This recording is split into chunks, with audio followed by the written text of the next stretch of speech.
crise no Brasil. Eu quero chamar aqui o companheiro Luiz Inácio Lula da Silva. Luiz Inácio Lula da Silva.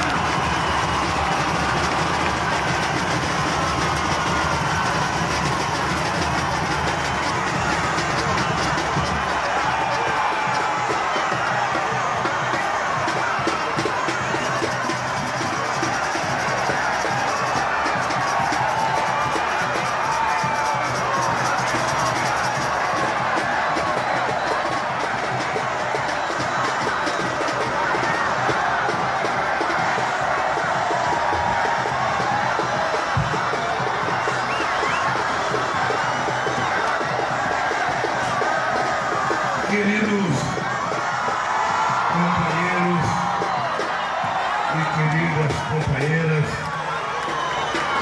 do movimento social, do movimento sindical, eu queria, sobretudo, cumprimentar os professores e as professoras pela demonstração de luta que estão dando aqui no estado de São Paulo.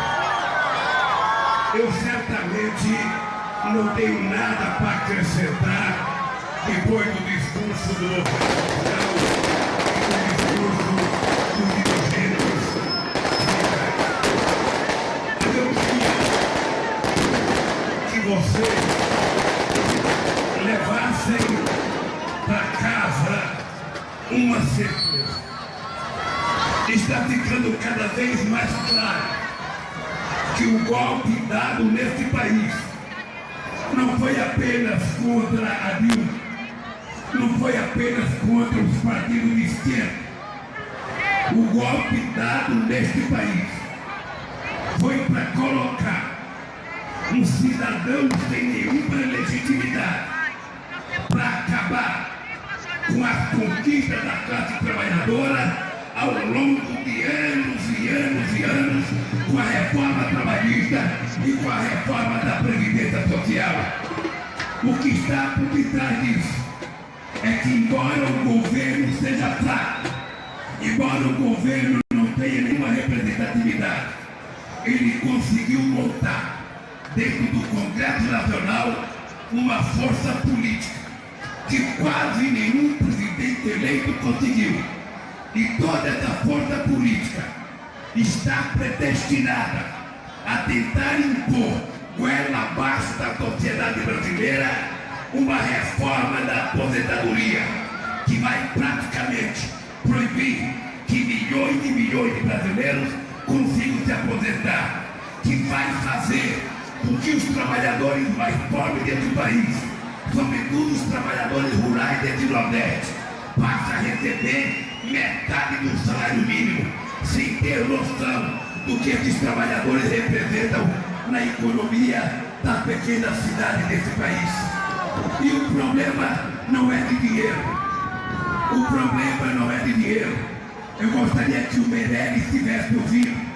Eu gostaria que o Temer estivesse ouvindo, para eles perceberem que um dia nesse país nós resolvemos o problema da Previdência, dizendo apenas uma coisa: entre a política de geração de emprego e renda e de formalização das empresas e das relações de trabalho, proporcionar um crescimento inédito nas receitas da Previdência e da Seguridade Social entre 2004 e 2014. Apenas entre 2008 e 2014 houve um aumento de 54,6% na receita da Seguridade Social, com a queda continuada do desemprego e da informalidade. Pela primeira vez na história do Brasil, tem superado o sistema da Previdência. Isso ocorreu a partir de 2010, quando os contribuintes da Previdência superaram a marca de 50% da população economicamente ativa e os salários cresciam em média 3% acima da inflação. Em 2011, a receita da Previdência correspondiu a 5,9% do PIB, mesmo no período entre 2012 e 2014, quando o ritmo da economia começou a cair, a presidência continuou superavitária. Eu queria que o Meirelles e o Temer ouvissem o recado de vocês. A Previdência tem problema? Tem. Quer resolver o problema da Previdência? Quer. Ao invés de fazer uma reforma para tirar direito, faça a economia voltar a crescer, gere emprego, aumente o salário, que a receita vai voltar a contribuir. Quando nós geramos 22 milhões de empregos, quando todas as categorias organizadas tinham aumento acima da inflação, quando o salário mínimo era reajustado todo ano, quando a gente tinha as pequenas e médias empresas formalizadas e legalizadas, a Previdência crescia a sua arrecadação. Portanto, companheiros e companheiras, eu queria terminar dizendo para vocês o seguinte: eu continuo cada vez mais convicto de que a gente tem que cada vez mais entender que somente o povo na rua, somente o povo utilizando os instrumentos de luta que vocês sabem quais são, e somente quando a gente tiver um presidente legítimo, com credibilidade, com confiança na sociedade, a gente vai conseguir fazer esse país voltar a crescer, gerar emprego e recuperar a confiança que o povo já teve. Eu tenho dito todo santo dia que nós provamos que o pobre não era um problema nesse país quando a gente conseguiu incluir o pobre no orçamento da União. O pobre passou a ser a solução. Portanto, os bancos públicos têm que voltar a ter bancos públicos. O BNDES tem que voltar a ter banco de investimento e o governo tem que governar para o povo mais pobre desse país. É preciso que tenha crédito, que tenha financiamento. É preciso parar com essa bobagem de cortar. É preciso parar com essa bobagem de vender as nossas empresas estatais.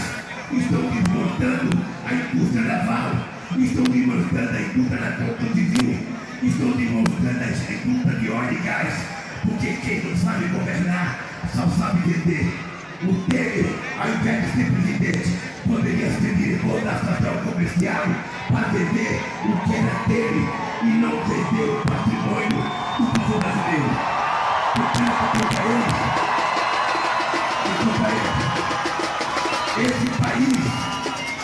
esse país já foi respeitado. Esse país era admirado nos Estados Unidos, era admirado na Rússia, era admirado na China, era admirado na Índia, era respeitado na Argentina, era respeitado na África, era respeitado na América Latina. E hoje nós temos um presidente que não tem nem coragem de ir na Bolívia, não tem nem coragem de ir no Uruguai, porque nenhum presidente quer receber. Esse país é muito grande, esse país tem um povo trabalhador, esse país tem um povo ordeiro, e esse país tem um povo que tem esperança. E nós queremos apenas ter o direito de sermos respeitados com dignidade. Eu tenho orgulho de ter sido presidente desse país 8 anos e ter provado que esse país pode fazer muito mais pelo seu povo. Eu quero dizer aos presidentes das centrais sindicais, quero dizer aos companheiros do movimento social, eu quero dar os parabéns a vocês, porque vindo para a rua, vocês estão dando demonstração de que quem pensa que o povo está contente, quem pensa que o povo está aceitando o que está aí, está enganado. Esse povo só vai parar quando eles elegerem um governo democraticamente